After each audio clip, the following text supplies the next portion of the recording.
Maľba na sklo alebo na skle maľované. Maľovanie na sklo je jednou z najjednoduchších kreatívnych techník.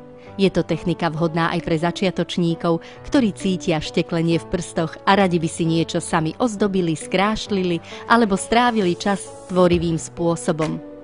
Potrebujú začať s niečím jednoduchým i efektívnym, čo ich motivuje do ďalšej práce. A maľovanie na sklo je tým najlepším štartom.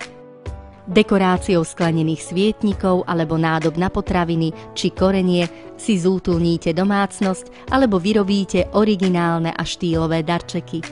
Touto technikou môžete ozdobiť nielen sklo, ale aj porcelánové a keramické predmety alebo zaretušovať ich prípadné poškodenia.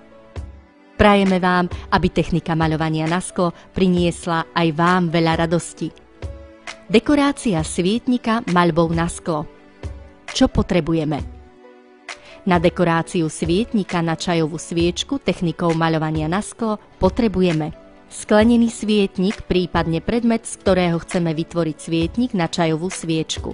Sklenený predmet, ktorý chceme maľovať, môžeme zakúpiť v obchode alebo môžeme použiť akúkoľvek inú nádobku vhodnú na čajový svietnik, napríklad pohárik či sklenenú nádobu z vypálenej gélovej sviečky. Kontúra na sklo. Kontúra je vhodná na maľovanie obrysov, ako aj malých motívov na sklo, keramiku, akrylové plochy a podobne. Pri výrobe svietnika na čajovú sviečku sme zvolili zlatú kontúru. Satinovacie farby. Farby na sklo vitrážové.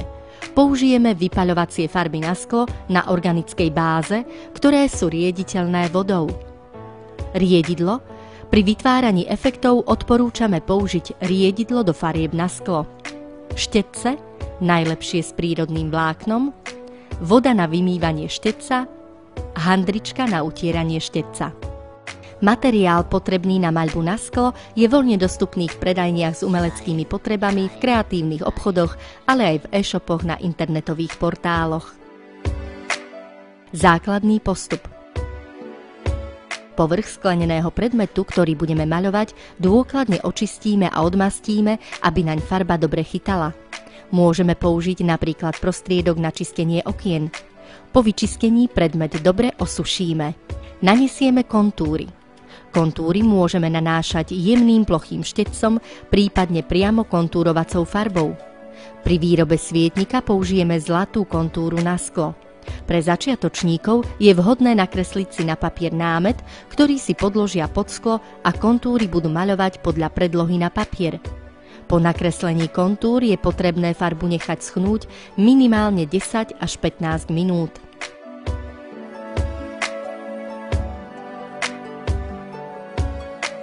Maľovanie výplne satinovanou farbou. Satinovacie farby na sklo sa používajú na vytvorenie efektu matného skla. Pri výrobe čajového svietnika budeme používať bielu satinovaciu farbu. Satinovaciu farbu je možné na sklo nanášať húbkou alebo štetcom. Farbu nanášame po vrstvách. Každá vrstva však musí dokonale preschnúť, inak by sa nám navzájom vrstvy miešali a deformovali.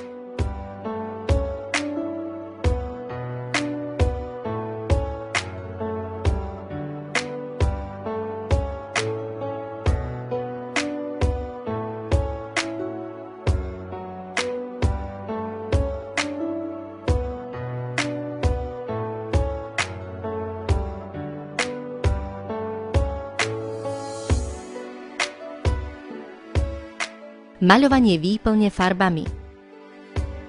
Farby nanášame špeciálnym štetcom. Vhodnejší je skôr menší, aby sa nám dobre pracovalo na menších plochách. Použijeme vypaľovacie farby na sklo, založené na organickej báze, ktoré sú riediteľné vodou.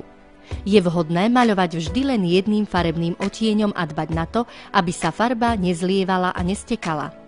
Preto odporúčame pri maľovaní držať maľovaný predmet vo vodorovnej polohe. Po nanesení jedného farebného odtieňa je potrebné nechať farbu zaschnúť 10 až 15 minút a až potom môžeme pokračovať v nanášaní inej farby. Existuje viac druhov farieb na sklo, porcelán či keramiku.